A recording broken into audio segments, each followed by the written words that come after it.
Alors, la Fédération française de la randonnée pédestre, c'est une vieille dame qui a plus de 70 ans aujourd'hui. Donc, ce qui veut dire que le réseau des itinéraires qu'elle a créé, les GR comme les PR, c'est une histoire d'agrégation de projets qui se sont accumulés au cours des 70 dernières années. Donc aujourd'hui, notre véritable enjeu, c'est de définir si ce maillage énorme, plus de 180 000 kilomètres d'itinéraires balisés en France et en Outre-mer, est-ce que ce maillage aujourd'hui correspond à l'attente des pratiquants, correspond aux habitudes d'itinérance qu'ils ont eues. Et aujourd'hui, nous avons besoin de confronter cette construction à la réalité, tout simplement à la réalité de la pratique. Quels sont les itinéraires qui sont parcourus, les nôtres, ceux que les randonneurs se créent. Et ça, c'est indispensable pour que l'on puisse concevoir l'offre d'itinéraires des 10 prochaines années.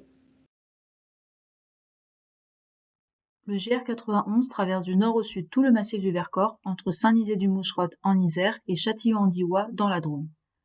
Dans la réserve des hauts plateaux du Vercors, ce sentier balisé longe le pied ouest d'un sommet emblématique, le Grand Vémont. À partir du nombre de traces GPS et en choisissant l'activité marche, la fonction vue générale révèle la densité de pratique sur le territoire. On constate alors que la fréquentation est plus importante sur le sommet du Grand Vémont que sur cette partie du GR 91. Sur ce segment, on compte 103 passages alors que sur le sentier balisé, seulement 13. Dans une logique d'adapter l'offre d'itinéraires balisés à la pratique réelle, ces informations interrogent sur l'opportunité de créer une variante du GR 91 permettant de gravir le Grand Vémont. Sur cette plateforme, sur cet outil, nous, ce qui nous intéresse en tant que fédération gestionnaire de sites VTT, c'est de mieux connaître les parcours, de pérenniser ces parcours, et notamment on a cette problématique parfois de passage sur des parcelles privées. Donc c'est pour nous intéressant, via la couche cadastre qui sera proposée, de mieux visualiser les vrais parcours sur le terrain, voir s'il y a parfois des usagers qui passent en dehors des circuits balisés, qui ont tendance à choisir d'autres circuits.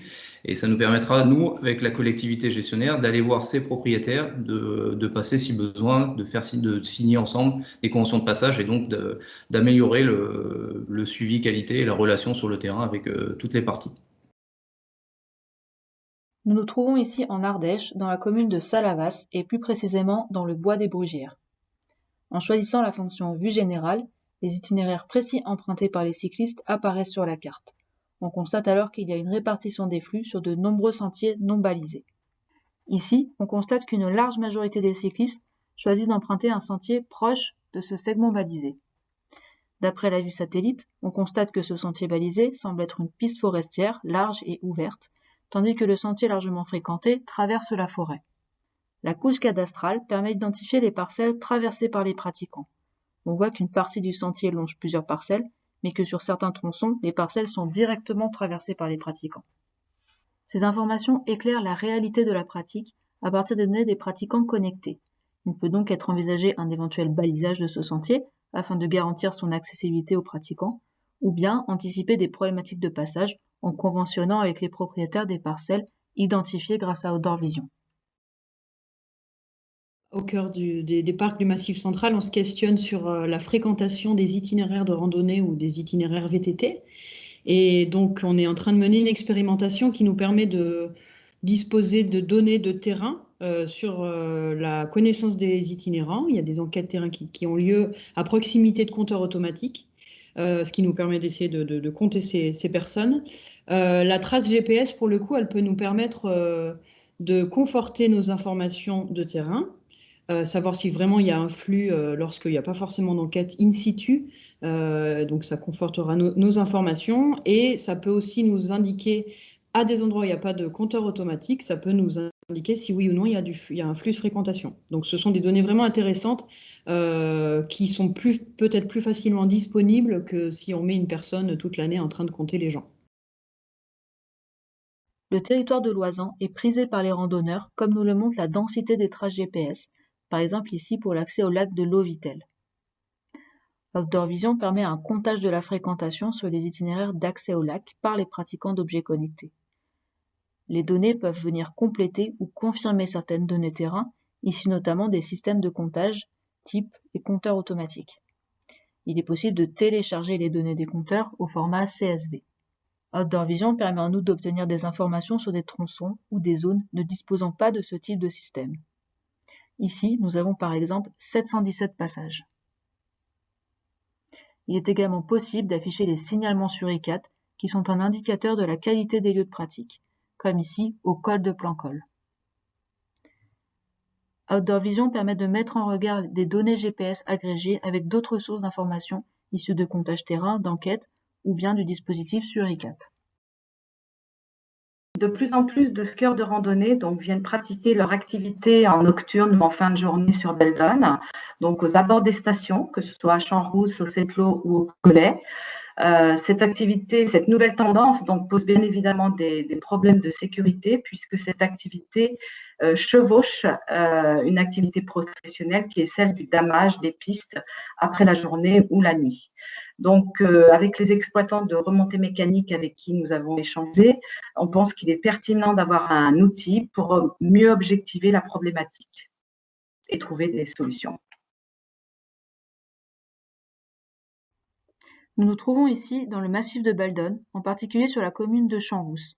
Durant l'hiver, cette partie du massif est très convoitée par les skieurs de randonnée. Certains s'adonnent à cette pratique en fin de journée, voire la nuit.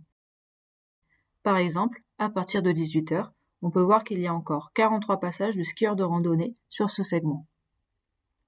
Les segments nous montrent que de nombreux randonneurs traversent ou empruntent le domaine skiable. Or, dès la fermeture des domaines et durant la nuit, le damage des pistes est réalisé. La cohabitation de ces deux pratiques, sportives et professionnelles, peut s'avérer dangereuse. Par exemple, dans le secteur entre la Croix de Champs-Rousse et le Recoin, on constate que les pratiquants empruntent le domaine skiable, comme nous le montre le fond IGN permettant de visualiser les remontées mécaniques. Aussi, Outdoor Vision permet de visualiser précisément les points de départ et points d'arrivée des randonneurs à ski.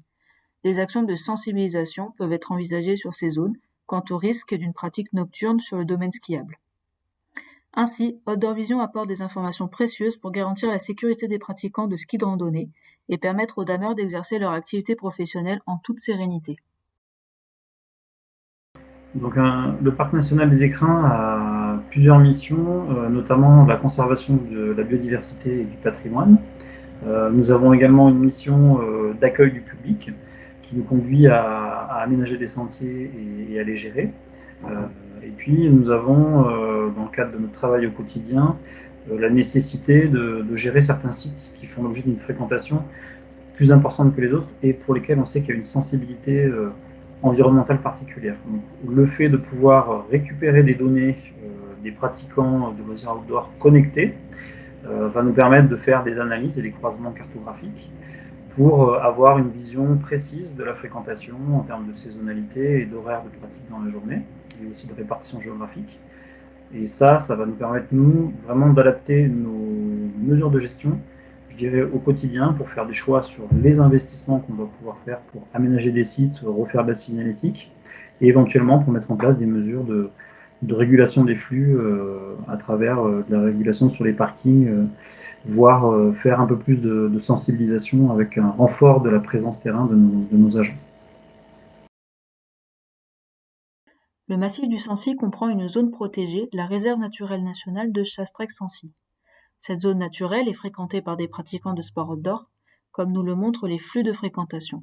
Dans cette zone, on compte sur la période considérée 1829 passages, réalisés par 1375 personnes différentes. Au Puy de Sancy, on compte sur ce segment 415 passages, tandis qu'à l'autre bout de la réserve, on compte seulement 11 passages. Aussi, Outdoor Vision permet de visualiser très précisément les itinéraires empruntés par les randonneurs. On constate que les pratiquants ne sortent pas des sentiers existants, qui sont pour la plupart balisés. Ces informations sont précieuses pour les gestionnaires d'espaces naturels, notamment les parcs nationaux, souhaitant connaître la fréquentation de leur territoire dans des zones sensibles. Grâce à ces informations, des mesures de gestion de la fréquentation peuvent être mises en place, notamment de la signalétique, ou bien des actions de sensibilisation par des agents terrain.